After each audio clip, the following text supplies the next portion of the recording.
2 weeks ago in Miami's Liberty City neighborhood, 4 men were shot and 2 killed. One of them, 17-year-old Kimson Green, a student at Northwestern High School. After Green's death, students at Northwestern held a walkout, their way of protesting the continued gun violence in this community. This is the 5th person shot in 8 days in Miami following the shooting death of 4-year-old Nyla Jones on March 31st in that same neighborhood. Of course, many in this community are frustrated and concerned by the ongoing violence, and so are officials who say they need the community's help to make any kind of lasting change.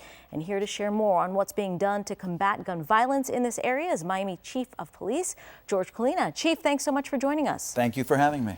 So the numbers, is we just mentioned, and I know we were talking before, we were saying that at the end of last year, the numbers as far as gun violence in the city went up.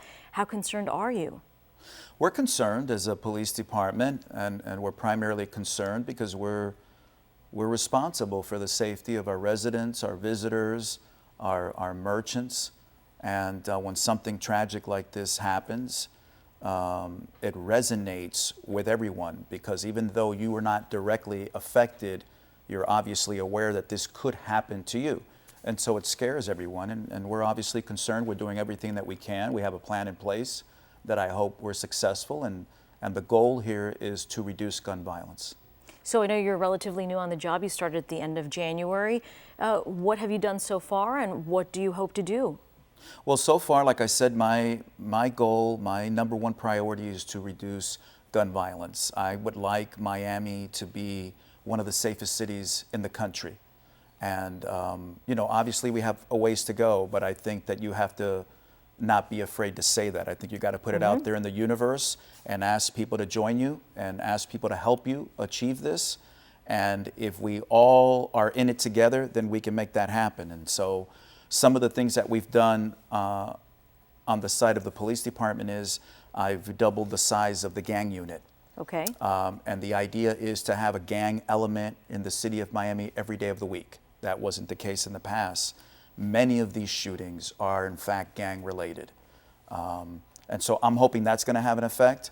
Another step that we took was that we have doubled the size of what we call problem solving teams. These are officers that are proactive officers that are out in the street looking for the bad guys. These are not the officers that are handling calls for service. Okay. And so in our 4 areas where we have the most violent crime, I've doubled the units in those areas with the same concept that we will now have coverage 7 days a week. Always a proactive element in the street to help prevent this from happening again.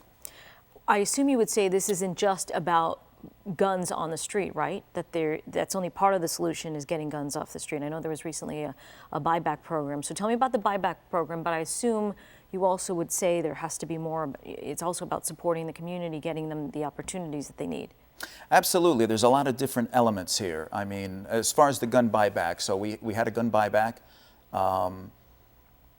People turned in 128 guns that day. That was a number that far exceeded really what we even expected. And that included a Chinese-made AK-47, several other assault type military weapons, AR-15s, M4s. And the idea there is to give people the opportunity to turn in a weapon safely. The critics of the gun buybacks are that, listen, the bad guys aren't turning their guns in. And that's true to a certain extent. But that's really not the idea. The idea is that if you have a weapon in your home, a firearm, that you're no longer comfortable having, well, then get rid of it. Because all it's doing, if it's there and you're not comfortable having it, it's an opportunity for somebody to break into your home, steal that weapon, and now that's another firearm in the street in the hands of a bad guy. And so it's an opportunity to get guns off the street that are not wanted. And so that's really the purpose and the drive. We give out gift certificates, so it's not costing the taxpayers any money. These are donations that are given to the police department. We give out gift certificates, you turn in your gun, and it's one less weapon. So we were also talking about, obviously you want fewer guns on the streets, but it's also about, you know, giving some of these young people opportunities that perhaps they feel they don't have. to turn things around so that they don't turn to crime and violence. I know you've been very active in this walking One Stop program. Tell me about that and how you think programs like that help. Well, Walking One Stop is one of the programs, which essentially is a lot of different organizations come together, go knock on doors and offer a lot of different services to the residents. You'll have the state attorney's office involved, you'll have the public defender's office involved, you'll have the police department, you'll have social services, counselors. And that's why it's called a one-stop, because you have a lot of different opportunities to receive social services. That's one small component. What we need to do on the police department side is convince people that we need them on our side to help us protect them.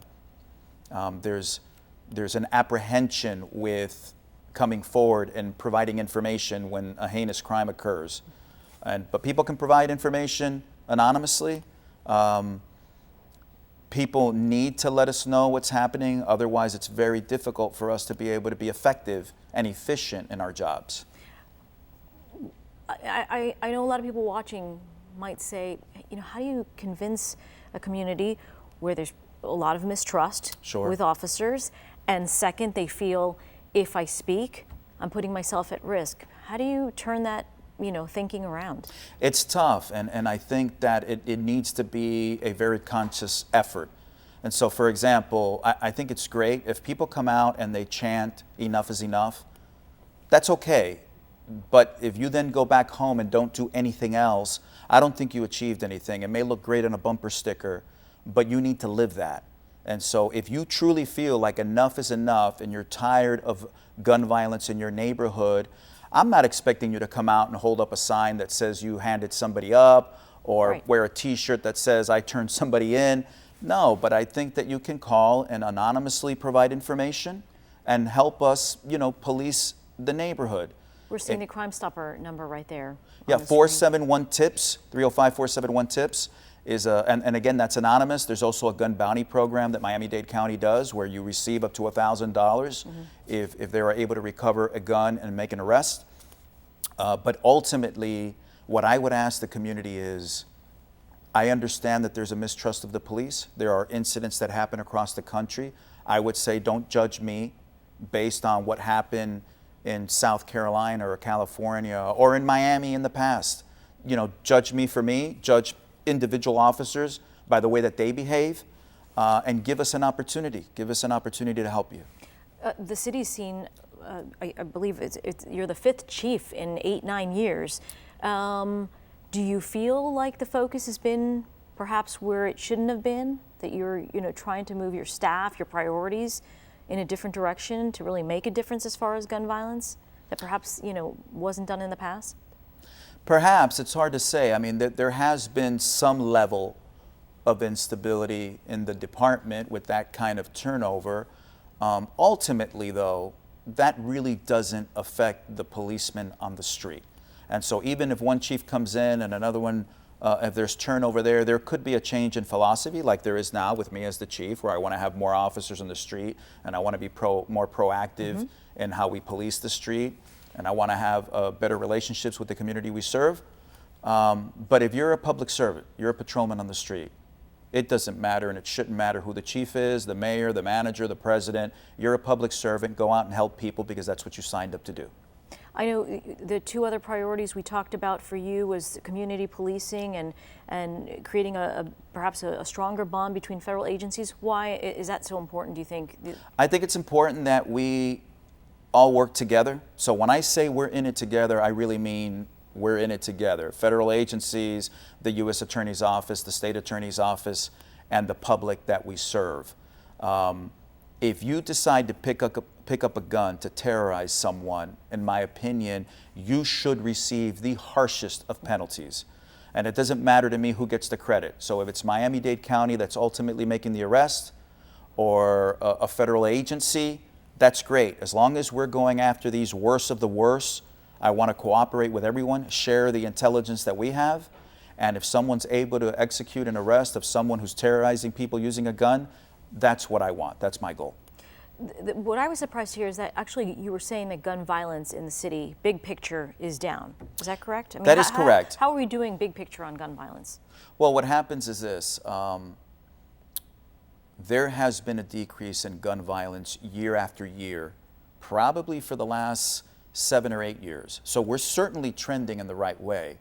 But those stats don't matter when you have a 4-year-old that's killed. Right. Those stats don't matter when you have a 17-year-old that was getting ready to go on the honor roll. That doesn't matter. Because we're seeing too many of those shootings. Because we're seeing too many of in those. these specific neighborhoods that we're talking about. Absolutely. Chief Colina, we thank you so much for your time. Thanks for sharing all your insight. No, we appreciate thank you it. for having me anytime. All right.